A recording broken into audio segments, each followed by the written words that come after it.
Por la señal de la Santa Cruz de nuestros enemigos, líbranos, Señor Dios nuestro, en nombre del Padre, del Hijo y del Espíritu Santo. Amén. Señor mi Dios mío, creo firmemente que estás aquí, que me ves, que me oyes. Te adoro con profunda reverencia. Te pido perdón de mis pecados y gracia para hacer con fruto este rato de oración. Madre mi Inmaculada, San José mi Padre y Señor, Ángel de mi guarda, interceded por mí.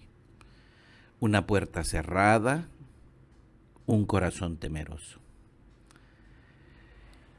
En el Evangelio, según San Juan, nos relata cómo al anochecer de aquel día de la resurrección, estando cerradas las puertas de la casa donde se hallaban los discípulos, por miedo a los judíos, así empieza a relatarnos San Juan,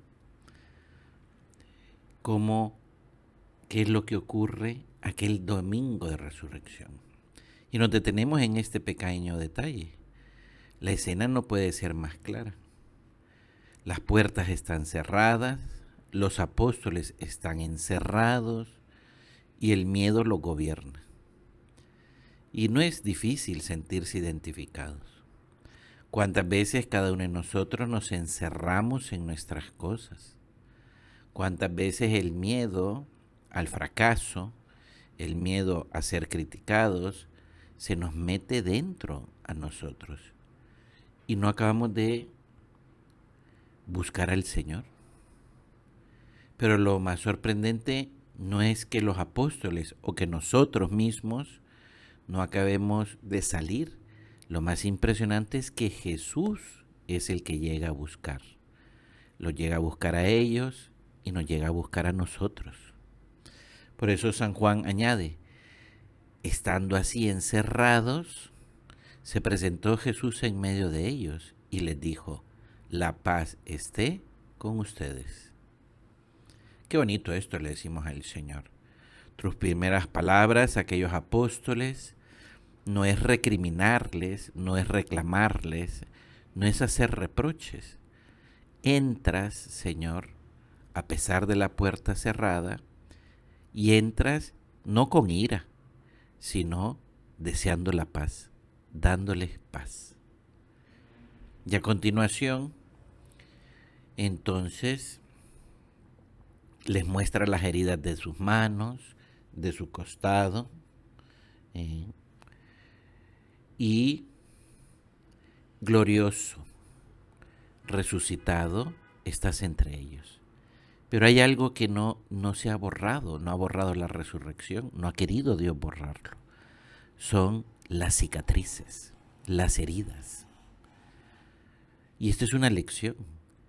El amor no borra el dolor, sino que lo transforma. Eso que sufrió fue para rescatarnos. Por eso el tiempo de Pascua es un paso. Ha pasado el Señor de la muerte a la vida. Y por eso es tiempo de alegría, tiempo de luz, tiempo de resurrección. Pero es una resurrección que ocurrió allá y entonces. No, es una resurrección que sigue ocurriendo hoy, ahora. Ha ocurrido en un lugar concreto, en un momento histórico, pero sigue ocurriendo hoy, ahora. Cada vez que acudimos a ti, Señor, somos capaces de pasar de la tristeza a la paz. Cada vez que alguien se levanta del pecado y vuelve a la casa del Padre, es Pascua. Cada vez que tú y yo damos un paso verdadero hacia Dios, es Pascua. Por eso la palabra Pascua significa paso. Pero vamos a acudir a un santo de la antigüedad, San Ambrosio, que decía San Ambrosio que es sobre todo el paso de la culpa al perdón. No basta con que Jesús haya vencido la muerte. Necesita también vencer en mí, en mi conciencia, en mi historia, en mis pecados. El paso, Pascua, Es ese pasar de la culpa al perdón, al perdón. ¿Cuánta gente, se lo podemos decir al Señor, viven como con una especie de peso que van cargando, que lo arrastran en silencio y no saben qué hacer con ello? Es la culpa, es la culpa. Por eso, de una manera, en la tradición cristiana se nos habla de que esa culpa, cuando no la pasamos por el perdón de Dios, nos produce mala conciencia. La culpa, cuando no es sanada, va fermentando interiormente y nos produce tristeza, una tensión, nos vuelve agresivos, nos vuelve amargados. Por eso la culpa, aunque no se ve, es real. Pecados no confesados, pecados no reconocidos, pecados que sepultamos. Y le decimos, Señor, que yo me sepa conocer. Aquellos apóstoles están encerrados por miedo, porque saben que no han sido fieles, que no han estado acompañándote en el momento de la cruz, en el momento de la pasión, en el momento en que has muerto. Y por eso nos podemos identificar con ellos. Le decimos, Señor, ¿cuántas veces yo sé que he cometido algo y no lo he confesado? O que no he querido acabar de reconocerlo por muchas excusas que hago, o que lo he sepultado. Esto es lo peor, ¿verdad? Pecados que sepultamos porque no queremos acordarnos y queremos olvidarnos ya de aquello. La Pascua es una invitación a levantarnos, a dar ese paso también, a abrirle las puertas a Jesús, a Cristo resucitado, porque Cristo quiere triunfar también en mí, también en mí. Recibir por eso al resucitado, ¿no? Los discípulos, los apóstoles tenían miedo y Jesús sabe que tiene que ir a buscarlos, porque si no, no saldrán de ahí. Y lo primero que les dice es, la paz esté con ustedes. Y les muestra las manos y el costado. Y entonces el Evangelio nos cuenta que los apóstoles se llenaron de alegría. Y eso es una experiencia que todos tenemos, que cuando uno de verdad recibe a Cristo, cuando uno ve a Jesús, uno se llena de alegría. Es a veces nuestra cabeza, es nuestra imaginación la que nos hace creer que si me acerco a Dios, Dios me va a reprochar cosas o me va a hacer sufrir. No, no. O sea, el Señor siempre está dispuesto a perdonarnos si nos acercamos a Él. Pero fíjate, sigamos con el Evangelio. En el Evangelio nos dice claramente que una vez que el Señor les muestra las manos, el costado, dice en voz alta, como el Padre me ha enviado, así también los envío yo. Y entonces sopla y les dice, reciban el Espíritu Santo. A los que les perdonen los pecados, les quedarán perdonados. El Señor ha llegado ahí a hablar de perdón. Y este es el gran don de la Pascua, que se revela de una manera muy clara la misericordia. La misericordia. Es la misericordia el gran triunfo de Dios. Es la identidad, su forma de amar. Su forma de amar. Por eso este segundo domingo de Pascua, como lo ha dejado así San Juan Pablo II, se conoce como la fiesta de la Divina Misericordia. De la Divina Misericordia. Y esto a partir de unas revelaciones que tuvo una santa, que vinieron como a remarcar y poner el acento de lo que hemos visto en el Evangelio, que es Santa Faustina Kowalska. Que esta santa se le aparecía el Señor y se le reveló como el Señor de la Divina Misericordia. Y le mostró ese corazón traspasado de donde salían dos rayos, un rayo rojo que indica la sangre y un rayo blanco que era agua. Y Jesús le pidió que difundiera esta imagen y que escribiera: Jesús, en ti confío. Que escribiera debajo de la imagen: Jesús, en ti confío. Y el Señor le decía: prometo que el alma que adore esta imagen no se perderá. Yo mismo la defenderé en la hora de la muerte. Y en un momento dado le da la razón a la santa de que por qué quiere esto. Dice: es que las almas me reconocen como santo y justo, pero no tienen confianza. No tienen confianza. Y nosotros le decimos al Señor: exacto, Señor. Al igual que los apóstoles, no confío yo. Sabemos que existes, que eres todopoderoso, pero no acabamos de confiar en tu misericordia, en tu ternura. No confiamos en que nos puedas perdonar todo lo que hemos hecho. Y por eso nos cuesta tanto acercarnos a los sacramentos. Volvemos al Evangelio y entonces fíjate, San Juan nos va a contar que estaban ahí los apóstoles, pero no todos, faltaba Tomás. Y después de estas apariciones del Señor a los apóstoles, lo fueron a buscar. Y entonces le decían: hemos visto al Señor. Pero Tomás se pone cerrado aún más. Dice: si no veo en sus manos la señal de los clavos y no meto mi dedo en el costado, no creeré. Tomás pide pruebas, certezas, evidencias.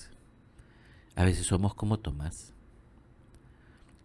Le decimos: Señor, Señor, nos resistimos no a creer, sino a confiar.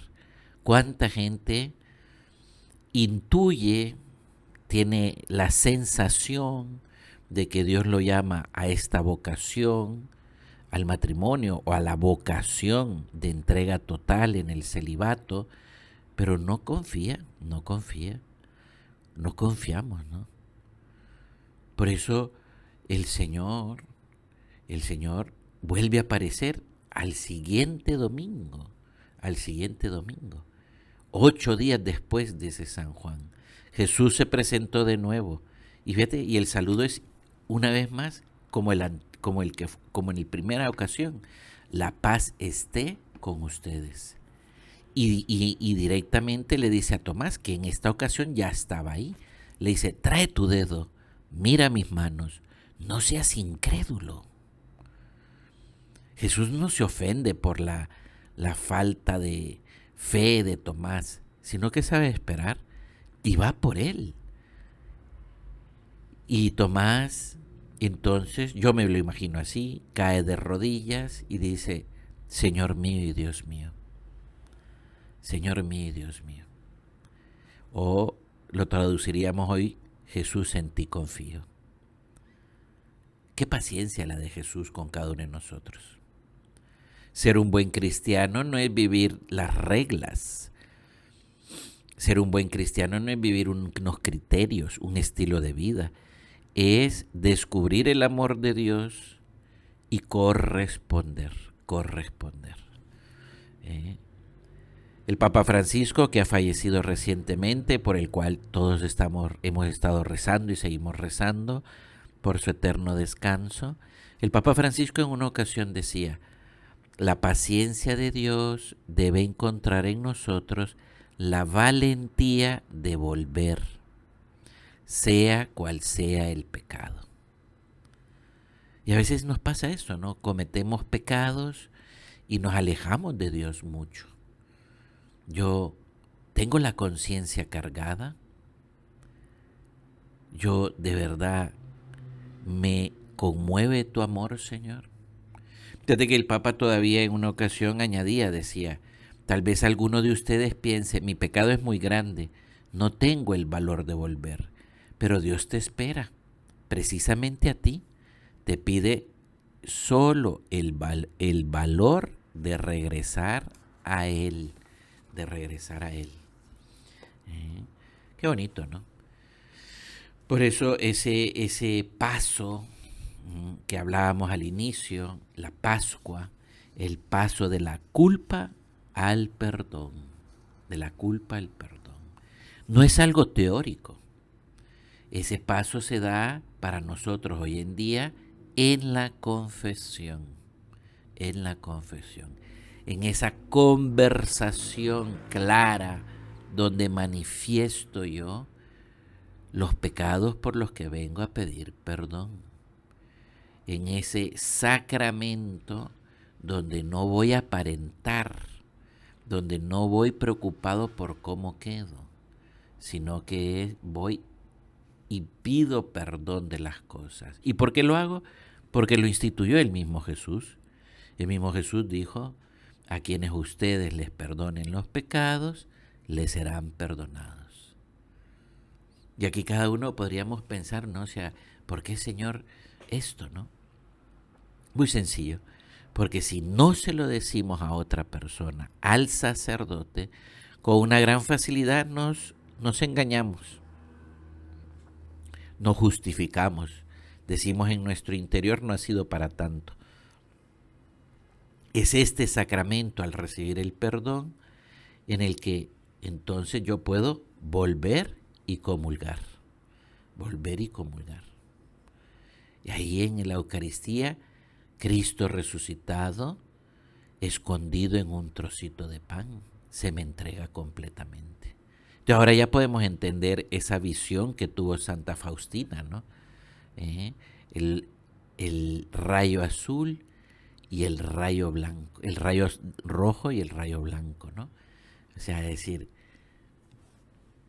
son los sacramentos, es el perdón y la Eucaristía.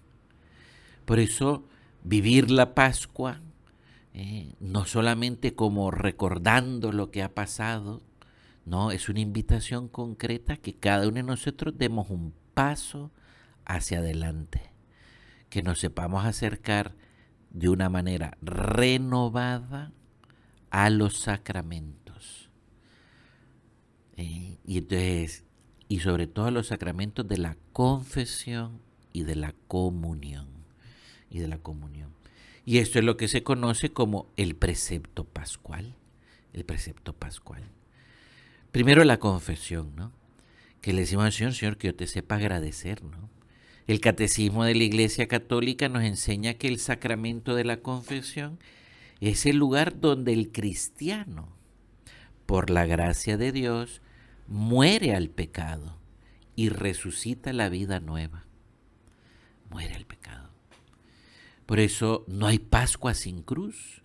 Todos sabemos muy bien, le decimos al Señor, cuánta vergüenza a veces me da reconocer mis pecados. Me da vergüenza y miedo a veces ir y pedir que me confiesen. Y le decimos al Señor: pero no hay Pascua sin cruz. No hay Pascua sin cruz. No hay una vida nueva sin antes haber dejado atrás lo viejo. La confesión es un paso concreto y necesario. Por eso en Pascua la Iglesia nos recuerda el precepto pascual. Y lo recuerda con esta claridad. Dice: todo fiel, una vez recibido el uso de razón, es decir, que ya piensa, debe confesar fielmente sus pecados graves al menos una vez al año. La Iglesia como madre nos recuerda que esto es lo mínimo de lo mínimo y que no nos quedemos en cumplir, sino en responder al amor de Dios, al amor misericordioso. Cristo ha vencido al pecado y ahora me invita a dar también este paso de Pascua en mí. Qué bonito, ¿no? Los santos lo han entendido muy bien. San José María hablaba de la confesión diciendo que la mejor devoción es esto: una confesión contrita, hecha con dolor. Y añadía: qué grande es el hombre cuando se reconoce miserable ante Dios. Es lo más contrario al mundo, ¿verdad? Cuánta gente, le decimos al Señor, pobrecita, cuánta gente va por el mundo tratando de dar una imagen, de aparentar algo que no es, de aparentar ser mejor de lo que se es. No, o sea, la grandeza del hombre es cuando se abre al amor de Dios, al amor de Dios. Por eso la confesión vivida con sinceridad no es humillación, es liberación. Ese volver a la casa, como el hijo pródigo, ¿no? Sabiendo que nos espera Dios para abrazarnos, ¿no? Y como ese hijo, no hace falta preparar discursos, sino tener la valentía de levantarnos. San José María recomendaba por eso, como muchos santos, la confesión frecuente, incluso cada semana, no por escrúpulo, sino para vivir con el alma limpia, con el corazón sensible al bien. Y en esto nos tenemos que entrenar, le decimos al Señor. Todos hemos sido niños y cuando éramos niños, como todo niño, no nos gustaba bañarnos. Y cuántas veces a los niños los regañan, los amenazan de que se vayan y se bañen, y hasta, pero ya después, cuando agarran práctica, aquel niño, después adolescente, después joven, nadie le tiene que estar recordando que se vaya y se bañe. Se baña solo, porque ha aprendido a gustar lo limpio, a gustar lo limpio. Y esto le decimos al Señor, por eso es raro encontrarnos jóvenes, adultos o viejitos que no les gusta bañarse, ¿va? Eso es como, le gusta es la suciedad. Igual nos puede pasar con la confesión. Señor, que yo me sepa confesar bien. Y como lo decíamos, la confesión nos abre entonces ¿a qué? A la comunión. A la comunión. Después de que hemos pedido perdón a Dios en la confesión, abrir el alma a Cristo en la Eucaristía. Por eso el precepto pascual, además de la confesión, incluye lo siguiente, textual, fíjate esto: todo fiel, una vez iniciado en la comunión, es decir, que ya recibió la primera comunión, debe recibir el cuerpo del Señor al menos una vez al año en tiempo pascual. Y ese es el precepto pascual, confesarnos y comulgar en Pascua. Al menos, no solamente en Pascua, ¿verdad? Por eso este precepto mínimo no es una carga, es un recordatorio de lo que, por dónde va la verdadera vida cristiana.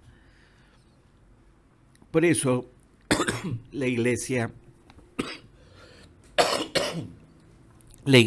como madre nos recuerda esto es esencial. Y cuando uno aprende a gustarle la limpieza, aprende a uno a gustar la comunión, uno no se queda, ¿cómo se llama?,